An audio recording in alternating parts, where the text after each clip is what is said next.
Good afternoon, everyone. Thank you for joining us and our friends from AdCellerant this lovely afternoon.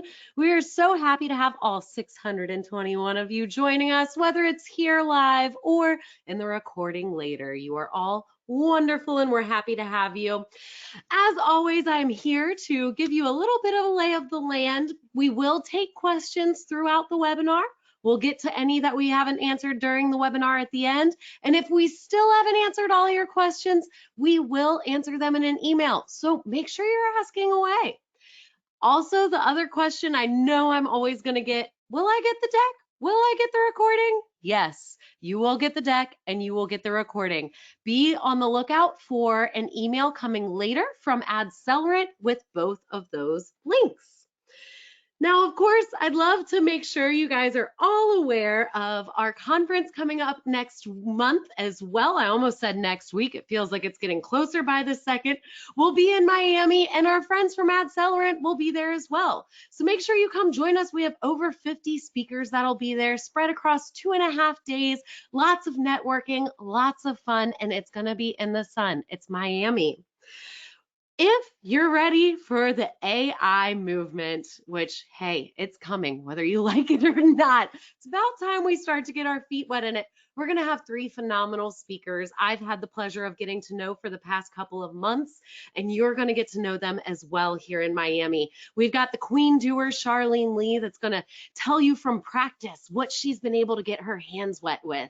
And then we're going from Deloitte Digital, Todd Brownrout. He's been using AI already. He's set and knows how to help you get in AI movements for your company. And then, of course, Paul Rotzer, the Marketing AI Institute. Let's just go ahead and call him the king of marketing AI. They'll be there ready to give you the playbook to get going. But that's not all. We're going to be going into multitude of different avenues as well. You know us. We're not going to stick to one topic. We're going to give you as much as you need. And if you don't know us, now you know. Another thing that we're going to be talking about at the Borrell Miami 2024 conference is digital profitability, tying along with what we're about to hear from AdCellerant today and diving in even deeper with CFOs from across the industry, from Warner Brothers to Beasley and more. So if you want a little bit more today, make sure you head over to borrellmiami.com after this to get some more information about how we can learn more. But you guys didn't come here to hear me talk about Miami, even though I'm so excited about it. You came here to hear from our friends at AdCellerant and, of course, our CEO, Gordon Borrell. Today, we have Adam Lee, Chief Business Development Officer from AdCellerant, as well as Ben Bouslog, VP of Business Development. And if I can get one more plug for Borrell Miami, they'll both be there. So just another opportunity to meet these guys. But without further ado, I'm going to go ahead and pass this along to Borrell's CEO, Mr. Gordon Borrell. Hey, thank you, Leigh. Thank you, everybody, for being here. We're already 3 minutes into it, but that was a great commercial, Leah. We do have a great conference coming up. We'd love you to attend. There are about 300 folks already registered, or close to 300 folks already registered. And Adam and Ben are going to be speaking. And the reason I wanted to invite them onto this webinar and really expand the discussion about profitability was we had a lot of discussion about, oh gosh, are digital sales very profitable? And Adam Lee and Ben Bouslog, welcome to the webinar, and thanks for joining us. Thanks so much for having us. We're excited to be here today. We're excited to head to Miami. I know Ben maybe even bought a brand new jacket just for Miami. Is that right, Ben? Yep, with my swimming trunks too. I'll be wearing them at the same time. Okay, hope you're not wearing them now. So the reason that I think it's important, so I'm going to go over the agenda in just a moment, but just wanted to give you a brief idea about why the AdCellerant guys are here. They spend a lot of time in traditional media, so they're very, very steeped in that side of the business. And their perspective on profitability is something I did not expect. I think everybody's going, oh gosh, we got to drive up profitability. That means we have to manage expenses. We have to only sell the O&O stuff that is profitable.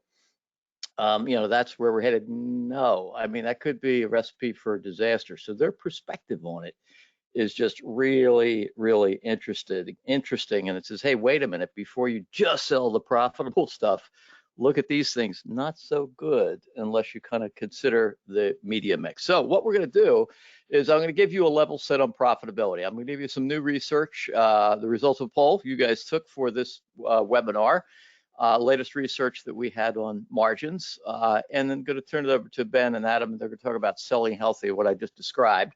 Profits can be at odds with performance. So you pursue profits and all of a sudden the performance sucks and your churn goes way up. So they're going to also talk about building the framework and considering ad packages based on margins, resetting your profit expectations, confidence training. Lower margins might be okay if you're looking for more revenue. So there's a really cool example toward the end of that.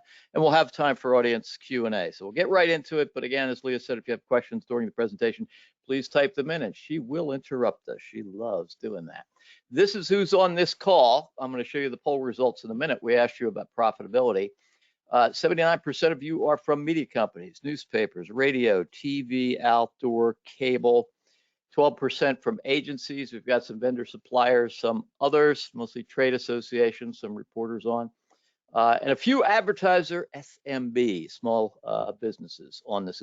So the question that we asked this entire group was, is your digital revenue profitable? These are the responses from webinar registrants. Even when we factored out everybody else but the agencies and the media companies, the results were still roughly the same. So 74% of you said, yes, our digital revenue is profitable. Only 2% said it's not profitable. That actually surprises me, a little less so than it would have last fall from the research I'm about to show you. But yeah, you know what? This digital stuff is profitable for a lot of folks. Only 2% said not profitable, and the other 24% said, don't know. About half of those said we question the profitability. So we classified that as don't know. It's just that they're probably using their gut, but actually I'm going to show you that in just a moment. So I'm going to show you a couple of results of the 10-page report that we did last fall in case you missed it. If you want to get a copy of this report, I'm going to show you the highlights in just a moment. Just shoot an email over to Jamie Grant from the Media Financial Management Association. It's free. You'll just get a copy. She'll send you a copy of it. It's a 10-page report. So here are some of the highlights. Look at first on the right-hand side. This is the key findings. 71% of the financial managers monitor P&L for digital products. So that's pretty much in sync with the pie chart I showed you a little bit earlier, almost 2/3. I'm sorry, 3/4 are monitoring P&L or have P&L developed. The average EBITDA, earnings before income taxes, depreciation, and amortization, was 32.8%. Going to pause a second, dwell on that. That's a pretty good margin, and it rivals that of traditional media. I'll show you in a moment what some traditional media companies are reporting as digital profitability. The highest margins were reported for email newsletters, mobile advertising, banners, and geofenced advertising.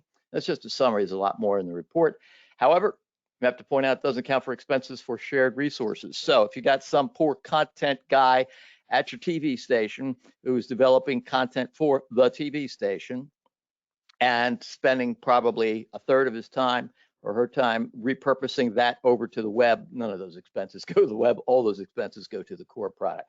There's a little bit of flaw in the calculation of profitability. On the left-hand side is a survey that we did with radio managers we just released a report with the RAB yesterday. We had a big webinar on it. And follow me on this. We asked these radio managers, how profitable is your digital revenue? And 67% said, well, it's profitable, it's less profitable than radio. 51% said they base it on facts. So half of them are not basing their assessment on whether it's profitable or not. They're basing it on gut. They're not basing it on facts. And then look down at the bottom, 54% said it had neither a positive nor negative effect on sales. So a little bit of insights here that profitability is, it's out there. It's pretty good for digital products. Kind of blows the myth that we had, the idea that we had over the fall period when we were doing the study that most digital products weren't profitable or were barely profitable. Not true. Certainly true that they're not as profitable as the core products.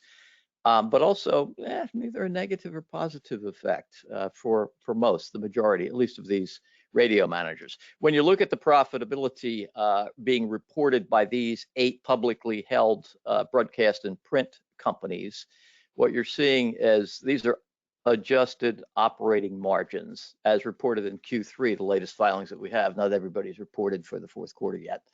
Entravision, PV radio company, 14.4% positive margin for their digital sales, which, by the way, are about 75% of their total revenues. They're becoming an all digital company almost. iHeartMedia, 30.9% operating margin, adjusted operating margin. And by the way, that was higher than the adjusted operating margin for radio.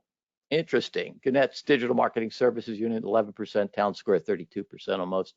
Beasley, 19%. So you get the picture. Margins are there. They're double digits. They're low in some cases, but they are there, and we are monitoring it. We're doing a lot more research on this to try to figure it out. But I want to invite Ben and Adam in, because, like I said, their perspective on digital advertising profitability really is key to, hey, be careful how you fine tune what you're selling.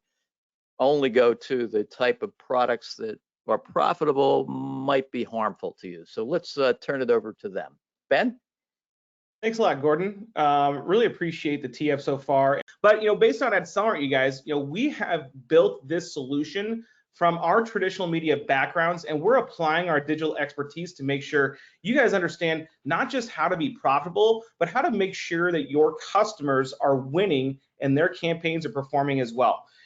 We don't have just a little bit of experience with this. We have lots of experience with this. So we have over 500 local media partners and ad agencies that we're working with around the country and around the world, that we're refeeding all the tribal knowledge we get from everybody else back into you guys. So a big part of what we want to focus on today is selling healthy.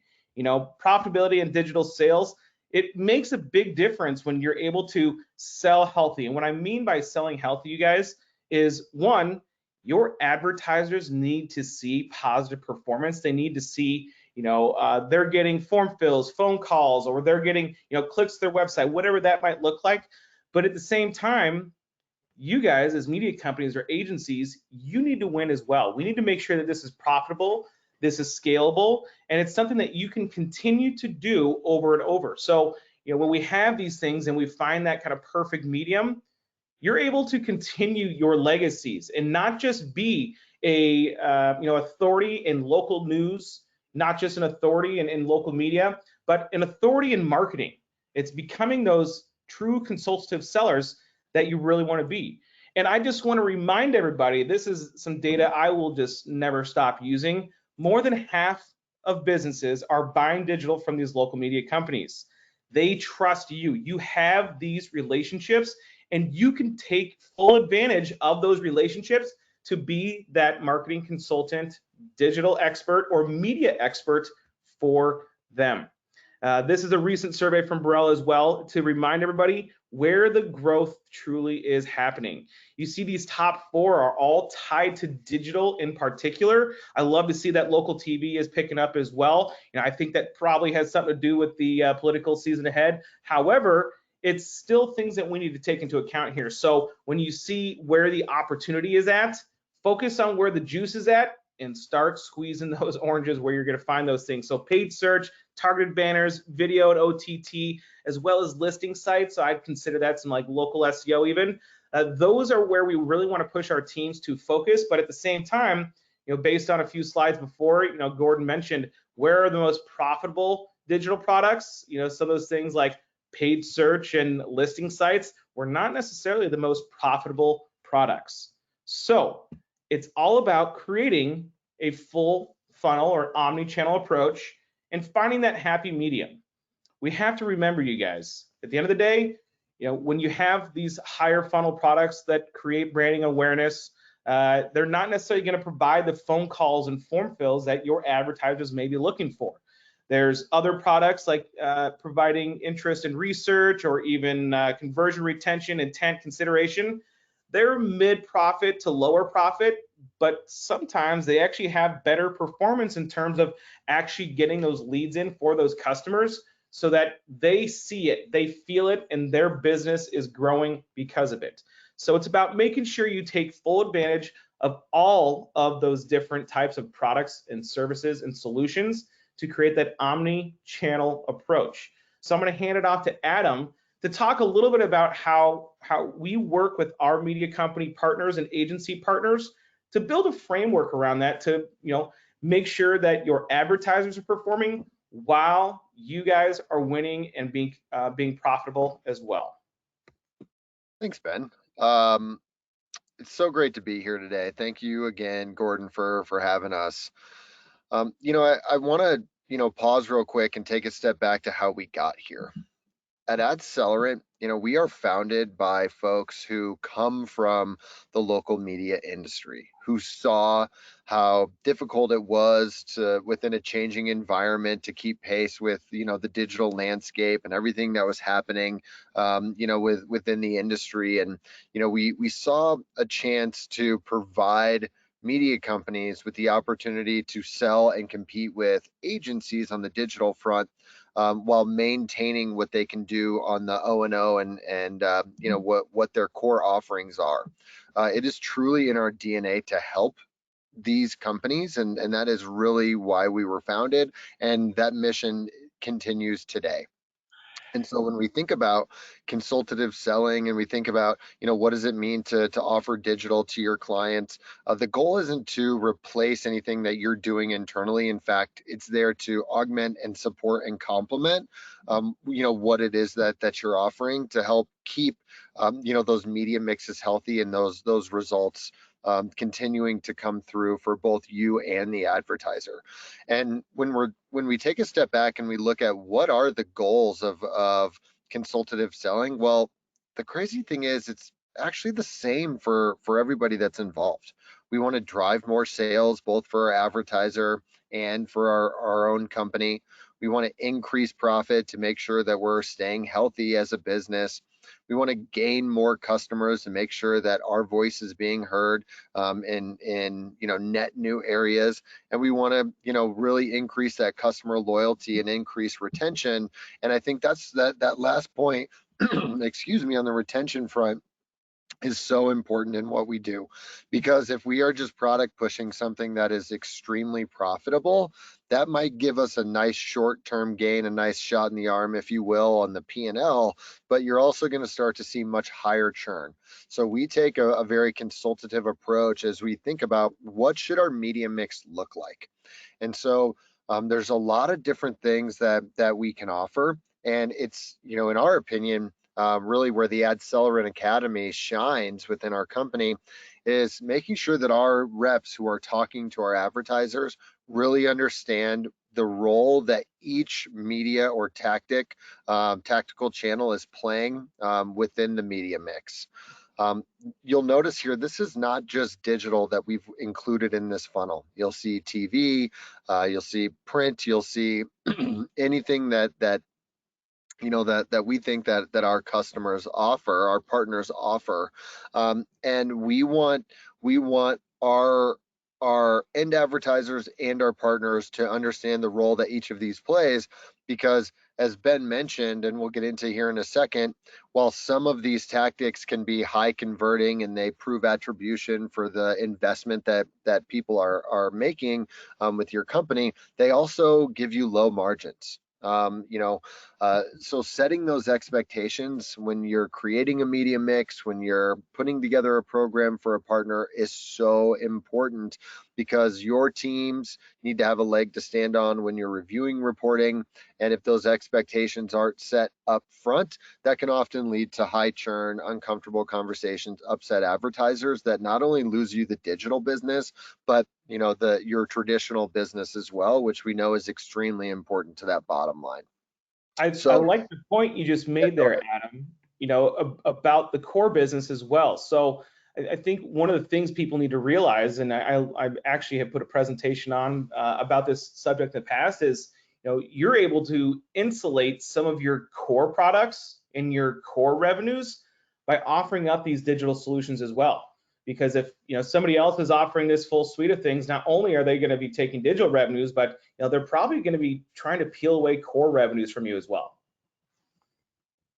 It's such a good point. And, I think when we think about, those high converting digital channels, the first thing that comes to mind is Google, right? You run some, some amazing print, great placement. You complement that with some Google page search to make sure somebody can find you when they Google you.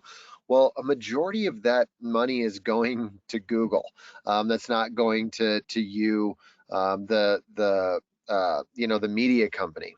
And so creating that healthy media mix and then setting those expectations on what it is the advertiser can expect is really important. So just working really quickly from top to bottom here, when we think about things like programmatic, it is so important to our P&Ls. Programmatic can often come with really healthy margins for media companies. It's why it's included in a lot of media mixes, and it does play a really important part from an awareness play and also those conversions that you can track. However, as we delve into the cookieless future, that does start to become a little more gray. And then as you work your way down the funnel, again into SEM, SEO, and retargeting, that's where you're going to see those conversions. But we know based on the thousands and thousands and thousands of campaigns that we run, where those conversions happen. And so as we think about, Ben, on the next slide where it kind of shows, where those conversions do take place, it's going to be those bottom of the funnel tactics that are taking credit for most of the work that's happening. And so thinking about direct traffic to your website, organic traffic to your website, paid search, all of that, your, those advertisers, your advertisers are really going to think that that's where all the money needs to go. However, we know that that's where your margins can be compressed. However, Adam, can I interrupt you a second and ask a question? So we're really just looking at digital here. When I see video, I go, wow, that makes sense. Awareness, which is high profit, video, right? Video certainly makes sense, but we're really just talking about digital here, correct? You're exactly right. This is digital, okay. Correct. Right. So where does the traditional fit in on this chart? Can we say video is also TV, but I don't see audio, for instance, on here. There's streaming audio, you've got that. And that's also radio. Is there a one-for-one match to a great extent for products like display, which could also be seen as newspaper print ads, right? Or outdoor ads, video, which could also be seen as TV, and streaming audio, which could also be seen as radio.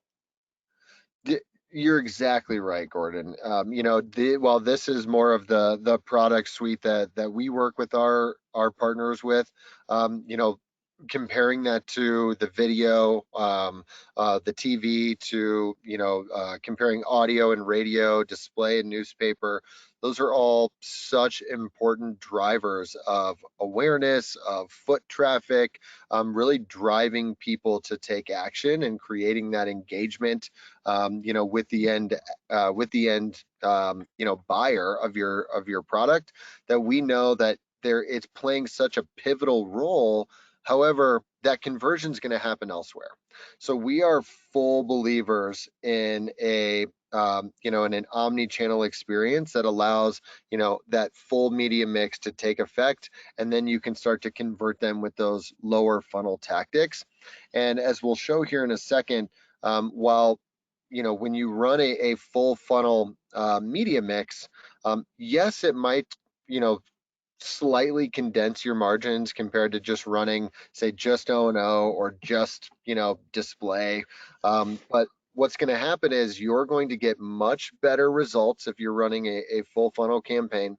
Your churn is going to decrease in a very meaningful way, and your retention of your clients, you'll see that number continue to go up. So our work at AdCellerant with our partners is all about how we can sell healthy, how we can sell performance, and what that means not only for short-term profitability, but long-term profitability as well, because the more stable our business is, the less we're relying on our sales reps to go and find more sales every single month, and continue that process over and over and over again. So our goal is to help drive that performance, but also make sure that you're making money while you're doing it.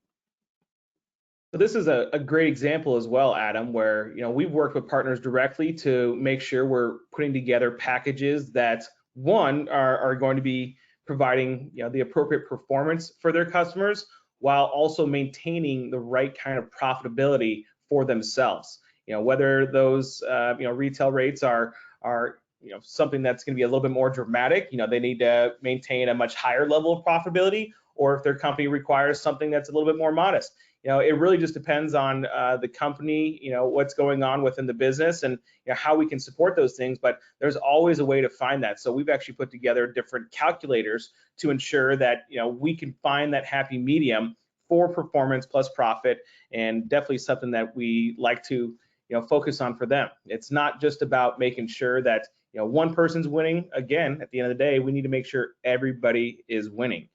And hey Ben, I got a question for you before you go on. It's about search, or pick a product, a digital product that you have seen is generally less profitable. So maybe it's reselling search because it's on such a small markup, or maybe it's something else that you would pick.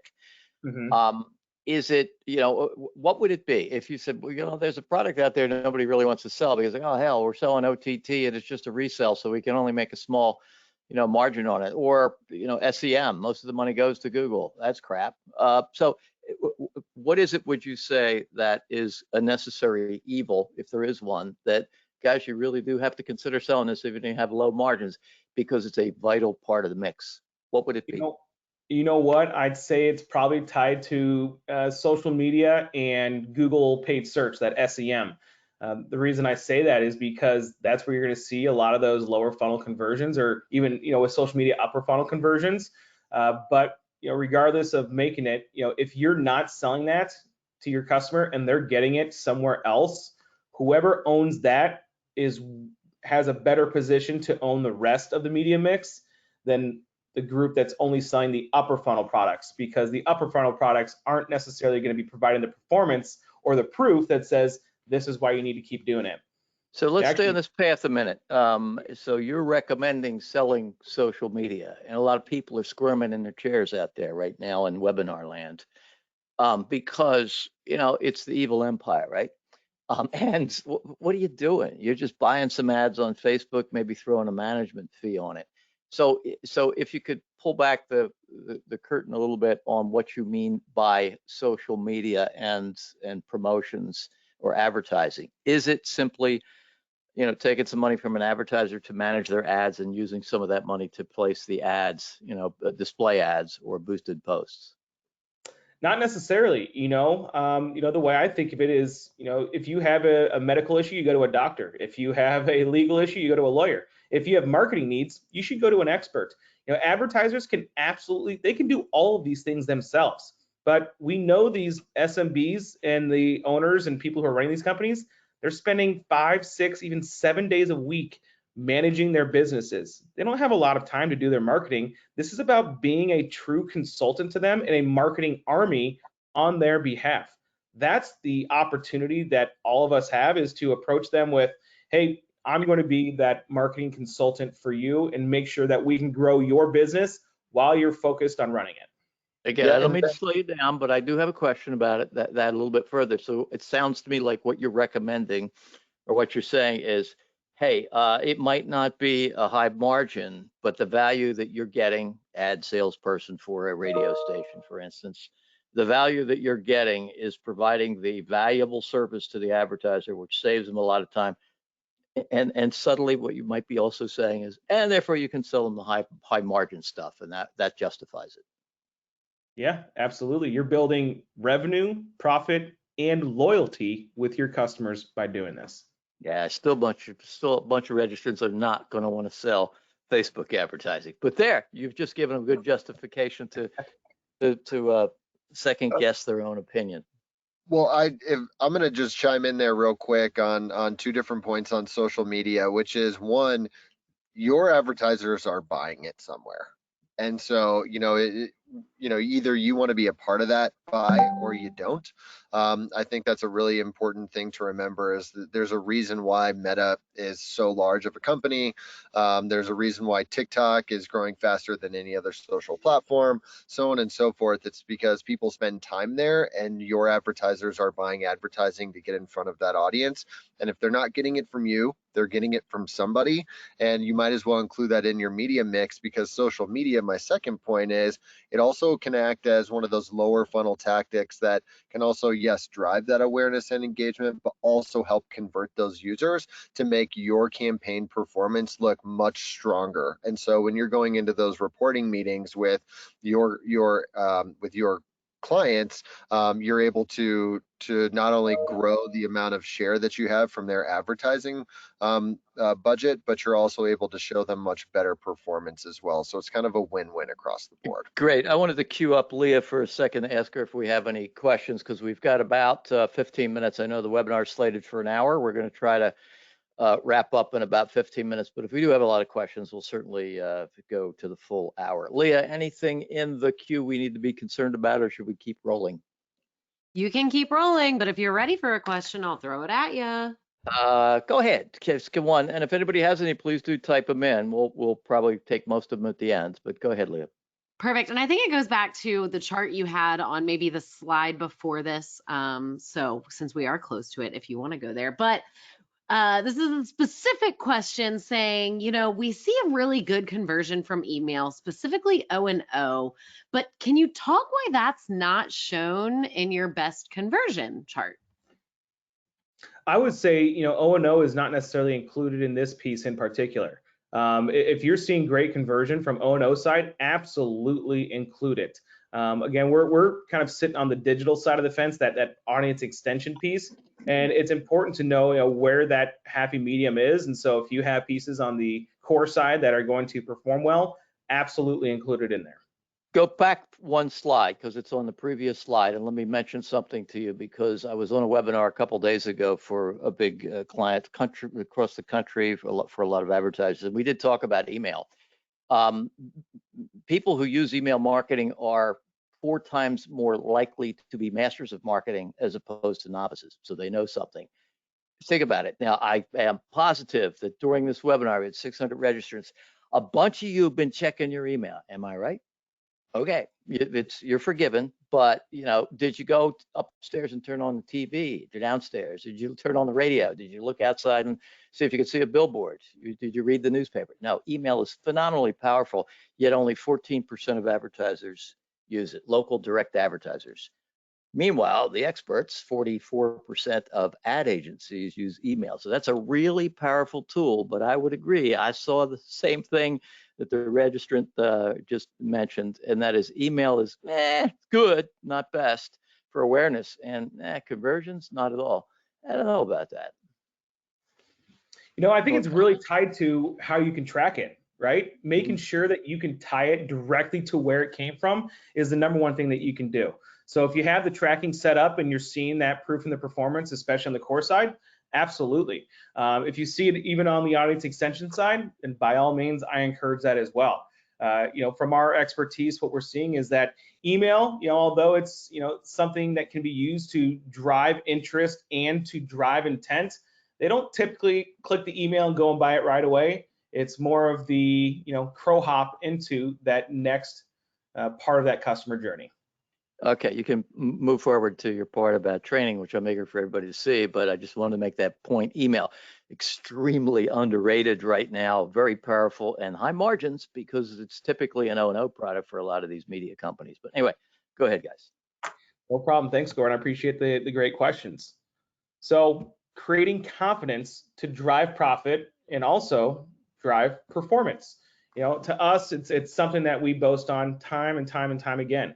Training, we have to train our teams exactly, what's going to lead to those to the types of performance metrics that you want.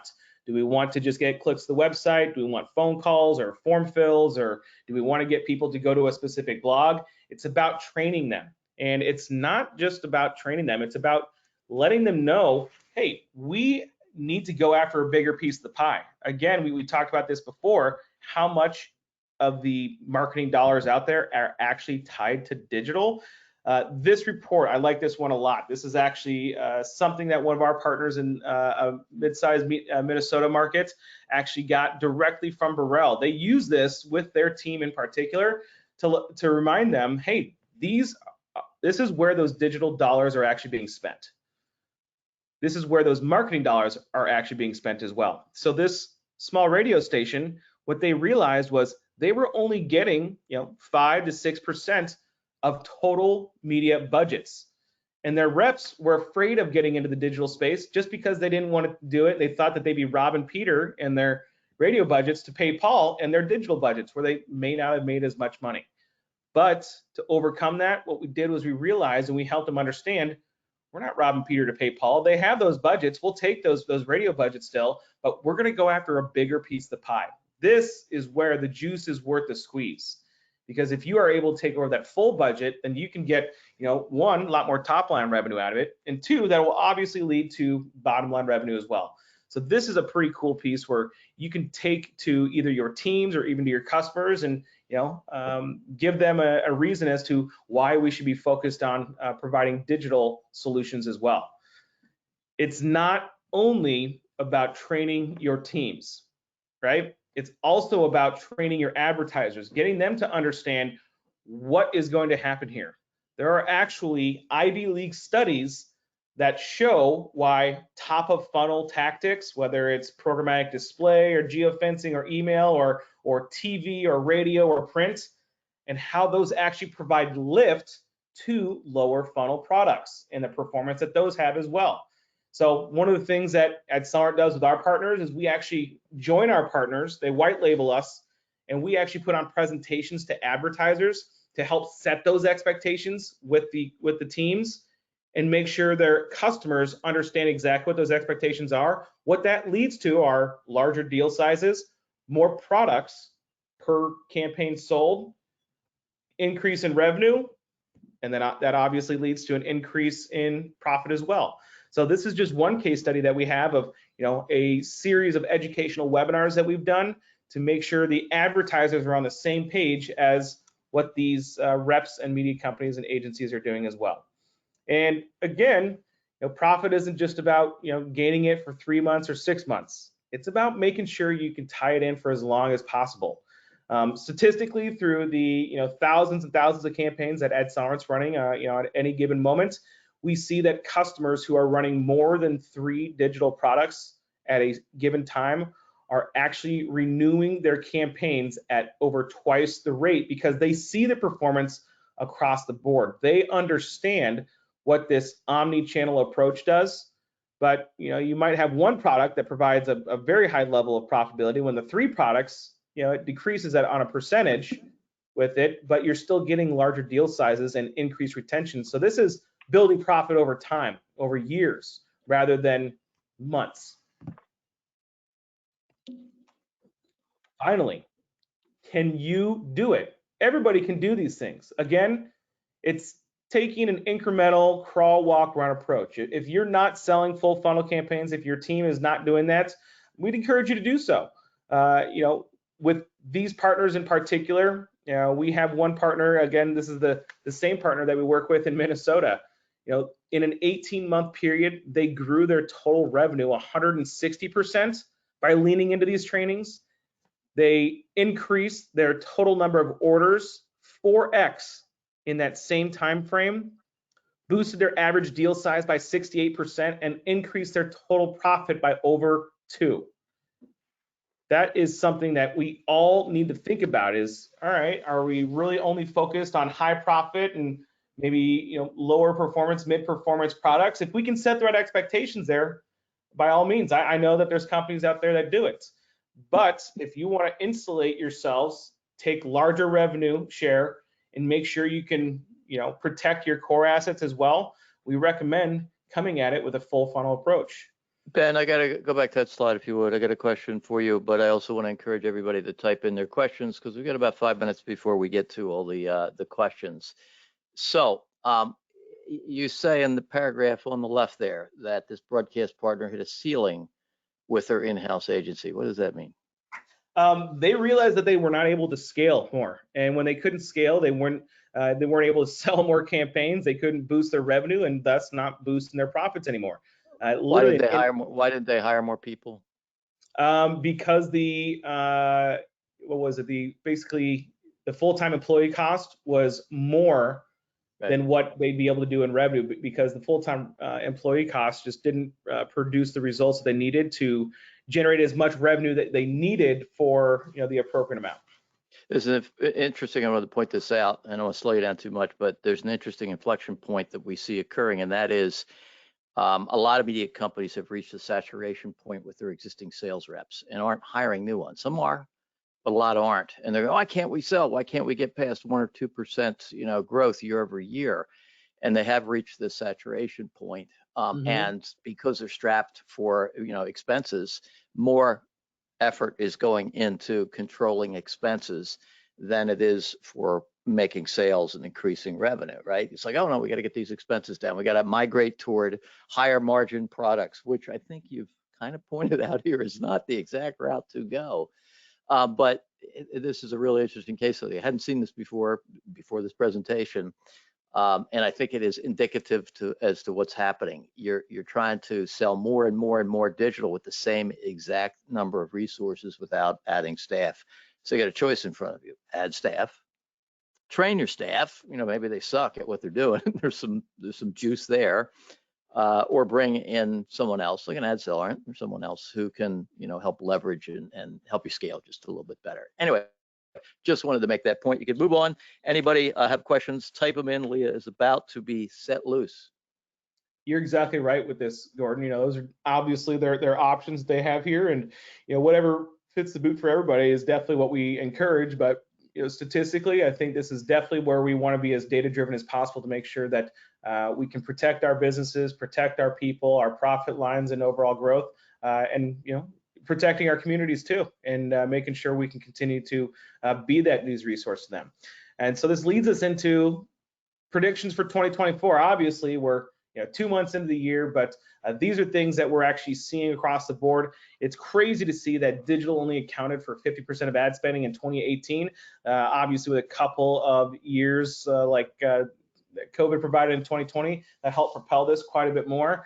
After 2021, the growth rates were starting to stabilize, but last year, digital accounted for 70% of all local ad spending, and by next year, they're seeing that it's going to take up to 75% of each media dollar. So absolutely something to consider here. And did you want to say? Yeah, I did. I did want to say something. It's the source is incorrect on the slide, by the way. So I just thought to let you know. I take great pride in that. The point, the point I really want to make is you take the far left, 12.7%, and then follow it. Don't do the up and down thing. Just follow it to 7.6, 5.4, 5.8. You can see what's happening. There ain't much growth left in digital. So that leaves more and more people competing for digital. It will never be 100%, digital, 100% of everything, at least not in our lifetime, I don't think. So those growth, it's going to be tougher and tougher to ride on the rising tide with digital if we see growth rates like that. So you're going to have to be competitive. You're going to have to be a lot smarter. And again, we're warning against just migrating toward the O&O products because they have higher margins. The advertisers are going to not particularly see results unless you give them kind of a full funnel approach like you're saying. So let's move on. We just got a couple minutes and then we'll take questions. I'll leave it with Adam for the last one. Yeah, no, Gordon, you just teed us up perfectly for this slide because that growth that you're talking about, it is starting to subside and the competition continues to get greater. And what that means is that any campaign that you sell, it needs to perform. And so our goal here today and also with our partners is to help teach how to stack those deals as opposed to churning them. And so instead of looking at, let's say, 300,000 or 350,000 of revenue with 50% profit, if you start to migrate towards higher performing campaigns, you're going to be able to sell more deals, retain those deals, grow your top line revenue, and also grow the actual dollar amount that you have from a net income perspective. Is the percentage of profit the same? No.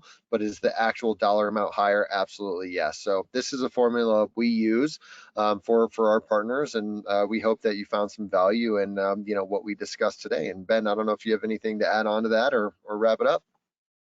No, I think we would put it plain and simple. Do you want 50% of $400,000, or do you want 30% of over $1 million? And a lot of people. Thanks for doing the math. I would have picked the 50%. It's a bigger number, right? That's right. That's right. Anyway, good point. Thank you very much, Leah. How are we doing on questions? We probably have time for a couple. Yeah, we probably have more than we can answer in this time. And I would like to remind everyone, if your question does not get answered, stay tuned to your email this afternoon. We will send you some answers. But the first question I have is one that highly relates to those last few slides that you all had. And it's one of my burning questions as well. So everyone is selling digital these days, right? And one thing is it's really getting hard for TV and radio or even newspaper sellers to get over that. So the question, or to get over the fact that they are that traditional seller. So the question is, how can they position themselves as experts in digital when they've traditionally been seen as that traditional media seller? It's easy. Just go in talking about TikTok. Yeah. No, I'm not being all that facetious, but good luck getting a TV sales rep, to go to a personal injury attorney and say, you really need to be on TikTok. You realize how great it is and how much expanding it is. But think of and it might not be TikTok. It could be Instagram. It could be Instagram Reels. It could be YouTube. It could be anything other than what you're selling. Because once you begin talking about, wow, the exciting part of digital advertising, you transform yourself from becoming a television sales rep with, kind of one trick pony approach. I'm going to tell you how big my audience is and how much response you're going to get from it and where you ought to be sponsoring the weather and why, to I'm a marketing expert. Hey, personal injury attorneys are beginning to advertise on Instagram Reels and, in other locations as well. I can help you with that.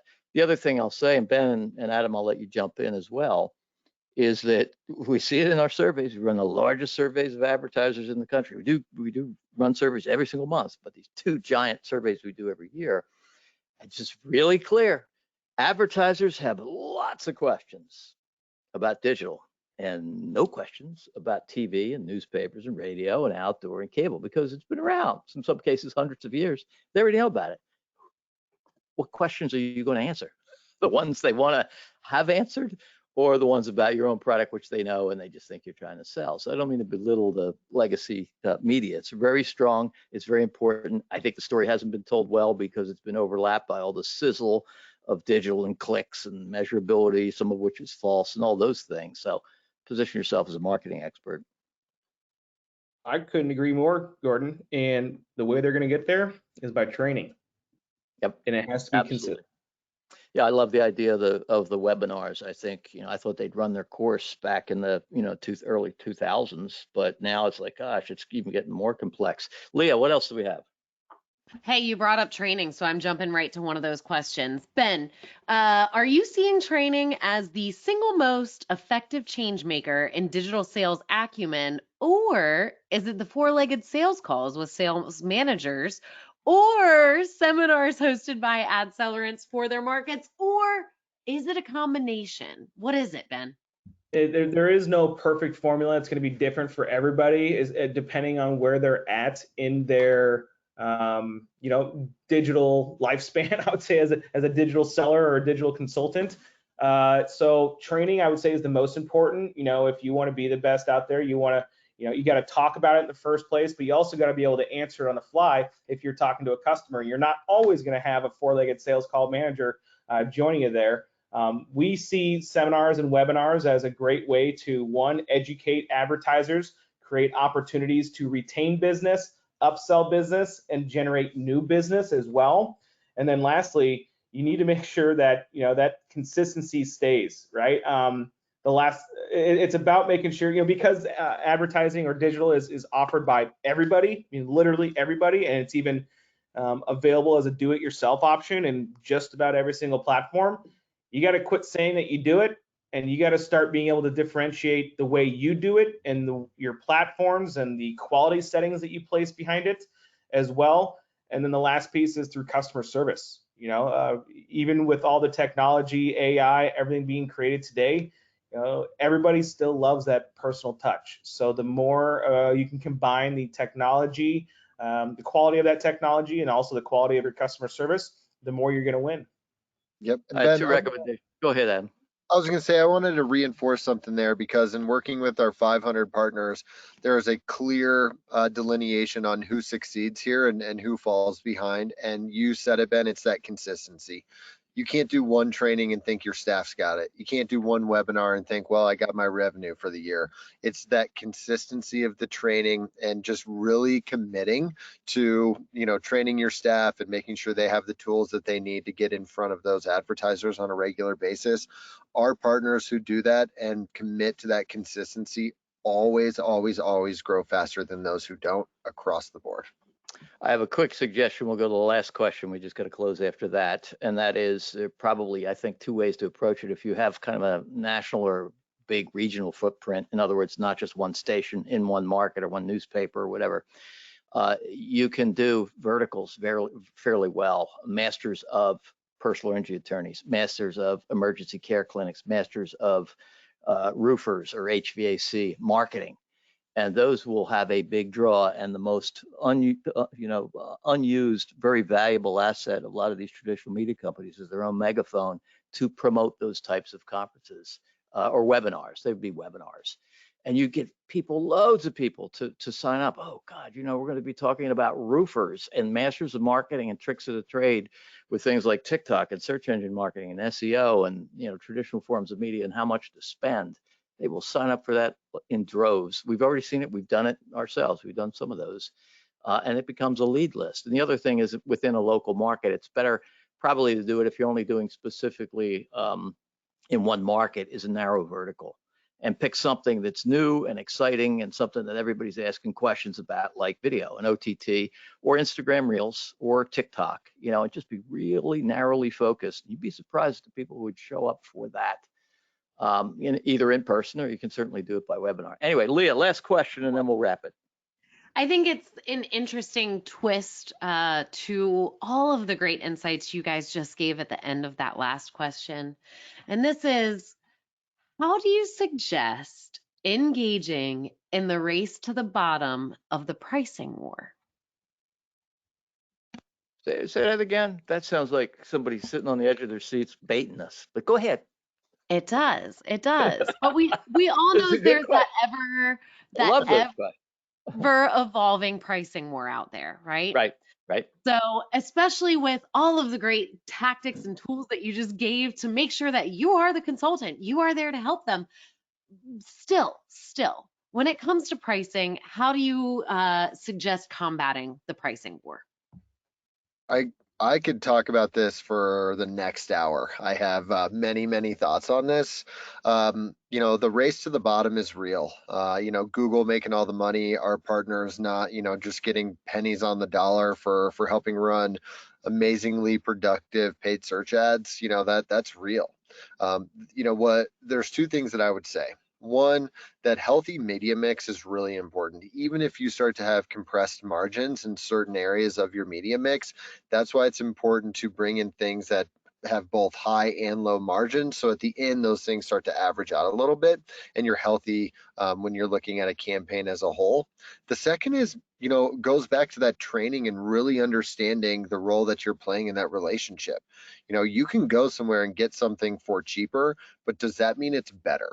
And so being able to properly communicate your value proposition, what you're bringing to the table, from O&O audiences to the history of what you know in the marketplace and the audiences that you can deliver to your advertiser, but also from a digital perspective. And this is where AdCellerant comes in and helps our partners do this, on four-legged sales calls. But communicating that value proposition is really important to justifying the cost that comes along with working with somebody like yourself, because it is valuable. So you know, that's my short version. At Borrell in Miami, you know, buy me a Gatorade one night, and we can talk at length about that. Hey, thank you for the short version, but I'd love to stay on for another hour, but I have other things that everybody else does to do. So that was a great answer. Thank you. Ben, thank you very much. Leah, thank you for your expert hosting. And everybody, thank you for attending. You will get a copy of the webinar slide deck from AdCellerant. You guys will be sending it out, right? And the copy of the video as well. Yes, sir. All right. Leah, you want to wrap it up? Thank you everyone for joining us today. If your question wasn't answered, we'll be in your inbox later today. And hey, I hope to see you all at Borrell Miami 2024. Thanks so much.